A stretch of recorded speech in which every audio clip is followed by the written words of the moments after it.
Welcome everyone to Manufacturing Talk Radio. My name's Tim Grady. I'm here with my co-host Lou Weiss. Lou, how are you today? I'm good. Good morning to you. Lou's the sponsor of our show from All Metals and Forge Group, and we're here at FABTECH 2015 at the McCormick Place Convention Center, the Chicago Loop area in Chicago, Illinois.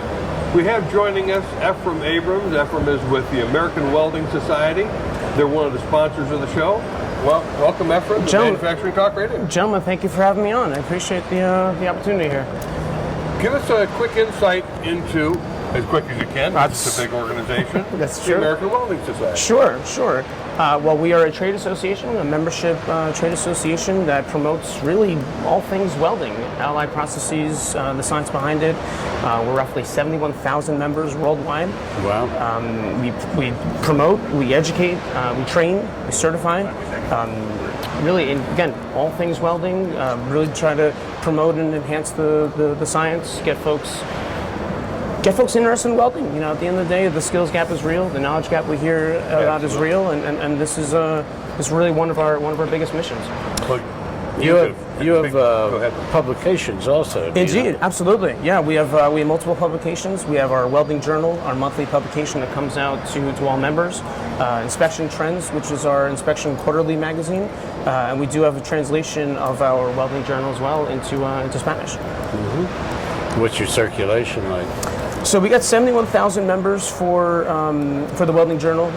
Inspection Trends is available also to the members. Our Welding Journal in Spanish is posted online, so we get that electronically as well. So you probably have 100,000 plus or so. You pass along factors and so on. You know, to tell you the truth, I don't have that number offhand, Yeah. but again, the most information we can get out there, the better. Right. And, you know, it's really about promotion. It's really about awareness. Really about getting folks excited and involved in the society. Now you have certification.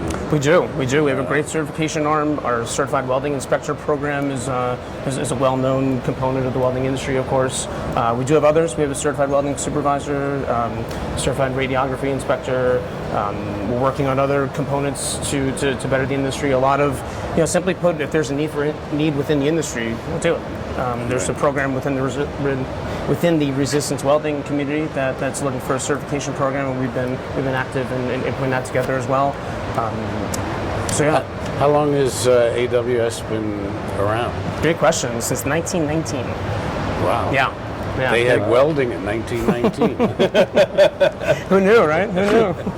Now you got a significant challenge on your hand, because as we walk through the hall B here, Sure. or the North Hall. Yeah, just the one hall, right? Yes, it's got to be 350,000 square feet of welding. And welding technology and Sure. and robotics is really taking off. So It has, keeping yeah. more welders up to speed on what's happening has got to be a big challenge. It's a big challenge, but it's a big opportunity for us. And at the end of the day, we're a part of that. We're absolutely a part of the work that goes on here. We're absolutely a part of, again, the robotics side of things, the inspection side of things, manufacturing and welding. It's really big. It's a wonderful, component to our product here. How concerned are, and I don't mean to ask you a tough question, but how concerned are your welders about their future when they see all of this robotic welding? That's a great question. Well, let's just say this. I don't want to speak for anyone individually, of course, but welders are smart people. I mean, they are sharp people. They know their stuff, and again, many of them come to us for certification programs. They come to us for education and training.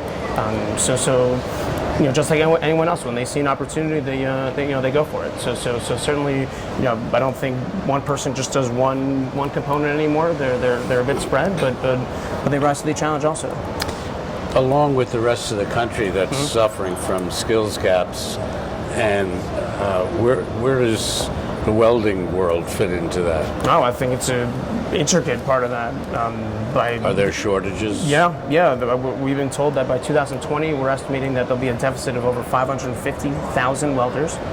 A deficit? Yeah. Wow. Yeah. Good luck. You're going to be very busy. Well, and we are, and at the end of the day, it's an industry concern. You know, at the end of the day, we're actively engaged in trying to rectify that, be it through our education component. We have online libraries of content that our education staff has put together that are out for trade schools, vocational programs, high schools, community college, as well as industry, to make sure that those who want jobs can get them. Make sure that those employers who have the jobs are hiring the right people. Right. We've developed a product called Weld Link, which is really LinkedIn for the welding world. So certainly, if there's a student out there who has a certification or wants to get a job that has a component to a certification program that they've taken, that the right employer finds them in that capacity. Same thing for employers. If they're looking for skilled labor, Weld Link is definitely a place for them to look into. Again, training and development and making sure that those folks who want the jobs can get them, and to promote the industry. It's not, as we've seen here, it's not a dirty industry. No, it's not. Not anymore. Yeah. So comparing a college student who goes to school because his parents wanted him to go to college, and what are you going to do, Sonny? Well, I may become a teacher, maybe a social worker. Sure. Oh, that's great. You'll start off at $30,000, $32,000, $33,000, and you'll finish off in the next 30 years at about $50,000, $60,000. What's the compensation story about being a fully trained, skilled, certified welder? Well, I would say this. I would say that it certainly depends on the location, depends on the geography. It's certainly going to be more than the number you mentioned. I will say that you can make a very good living. You can make a very good living doing something that, yes, teaching is incredibly important, social work without question. Right. But simply put, welding benefits the society too, and you can make a very good living doing it and do something good at the same time. Well, Efram, you ducked my question real well. So let me say, is it likely that a welder after a year or three could be making $80,000 a year? I would say yes. But honestly, I don't have the facts on hand to confirm that. Sure. Understood. Yeah, we've certainly heard that there's welders out there making $60,000, $70,000. Okay. If you're on an offshore rig, you're making $250,000, $300,000. But then if you're doing underwater welding, which is really risky, In a hurricane. Yeah, in a hurricane. Right. You make a little bit more than that, I think. It's funny. I was in a cab a couple of years ago going from Newark Airport, ironically enough, Right. to a wedding. And the cab driver, we were talking, and what do you do? And she said, welding, that's great. Yeah, my son does that. I was like, you're kidding. It's 11, 12 o'clock on a whatever night it was. And I said, well, might as well just talk a little bit over there. Yeah, he works on a pipeline in Houston. And I said, wow, that's exactly, our program. So it was, again, it touches everything, and we see it constantly. We see it everywhere, and again, it's just a nice place to work at. But it's a nice place to be a part of. Without question. Well, those oil welders, they're making that $200,000 number, and they only work 6 months a year. And I was just going to say the shifts are pretty intense. Yeah. But 28 on, 28 off. Yeah, and they get paid. They get paid very well. Absolutely. Clearly do. What's the emphasis for AWS going forward for the next 3 to 5 years? To tell you the truth, we're kind of all systems go on a lot of fronts. Our education, of course, our certification arm as well. We do develop technical codes and standards, our recommended practices and industry publications, a publication wing, of course, to promotion of our welding journal, getting folks who have their wares and want to show them to the world.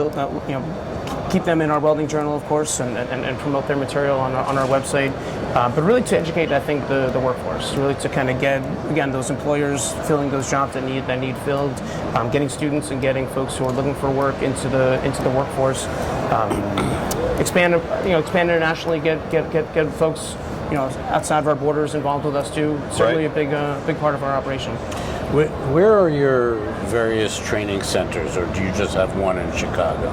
Well, actually, we're headquartered in Miami, Florida, and we have. Nice state. In the winter, you guys are more than welcome to come on down, of course. Sure. It's interesting. We combine forces a lot with with facilities all throughout the country. We have accredited test facilities that can certify their folks throughout the country. We have educational institutions that we're affiliated with throughout the country. So simply put, we don't just have in office physically, we have access and markets throughout. So you've got some strategic partnerships where your welding students can get certified. Well, and remember too, through our partnerships, the students are in a school in X location, and they can obtain an AWS certification. An employer will be in X location, and they have folks who are CWIs and are affiliated with us that way. So without question, we partner as much as possible. But we don't have students per se in our facility in Miami. It's in that regard, it's a corporate office park. But we do have our meetings there. We do have a lot of CWI seminars and exams that are held there. Our recertification program through their 9 years also there. So we keep it busy without question. Are you a welder yourself? I'm not. Well, it's funny. I knew that was a trap question. No, that's fine. I knew it. I saw your hands. I took a welding for the non-welder course a few years ago, and I always have, but I have a real appreciation for what these folks do because I do not have the patience. I don't have. It's a skilled. It's a skilled job. Yeah, it is. And to your point about hands, those hands know what they're doing, and I, you see my office. I have these little, I'll call them piece of artwork that I made, but it is not it is not structurally sound. I'll tell you that. It's interesting because we had the publisher Michael Alexander here yesterday with us, talking about his magazine FF Journal, and in the back of that magazine, he's got a spread on what guys who are welders do in their spare time. Okay. And they do some incredible stuff. And these guys are building cars, and they're building motorcycles. Sure. They're building the motorcycle frame. That's an elephant. Yeah, I see that. It's a woolly mammoth this guy has built out of steel rings, Well, welding big. them all together. I mean, it's an incredible talent. Yeah. It really is. You talk about the little pieces of art you have on your desk, but when you look at what a really skilled welder can do, Absolutely. it's phenomenal. Yeah, you're not work. kidding. Yeah, no, and to that point, it's also art. I mean, it is is. art. They are skilled people. They are, obviously this gentleman is an artist, but he also does the work. I'd like to see him move it. Yeah.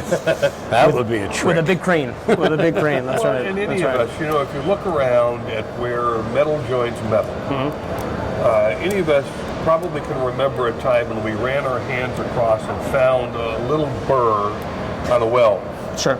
And a professional welder takes incredible pride that when he's done with that weld, it is a smooth, almost a smooth, polished weld. Smooth as possible, yeah, right. Takes very little finishing work on it. And then it passes an x-ray test to make sure it's a solid weld.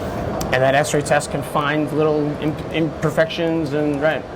It's amazing. It's amazing what they do and the checks and the rechecks and it's really phenomenal.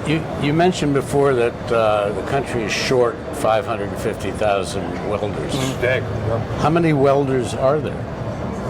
Does anyone know that number? I don't know offhand. That's a great question, actually.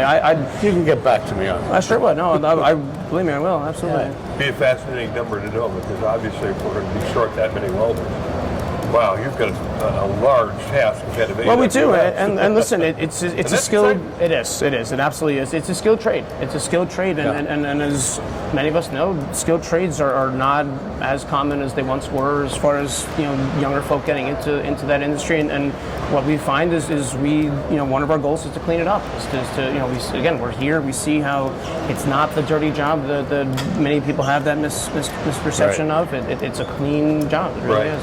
Matter of fact, we were going through a couple of the exhibits, and we saw the modern day welding helmets, which look more like a race car driver helmet than that old monstrosity you used to put on your head. Yeah. I mean, these flames helmets going are by. really impressive. Yeah, they look like aerodynamic. They are. Cool stuff. It is very cool, and it's come a long way. It's funny. In headquarters, we have an old welding helmet, and looks nothing like like it does now. Yeah, it's amazing. The auto tinted visual panels that block you from the light. That's real. That's real. And when you strike an arc and you do a weld, it will blind you if you don't have proper eye protection. So the technology really has changed to help folks with that, and absolutely. We watched one yesterday over at Praxair. Okay. Them doing a weld, and when that baby turned on, there was this bright white light. Oh yeah.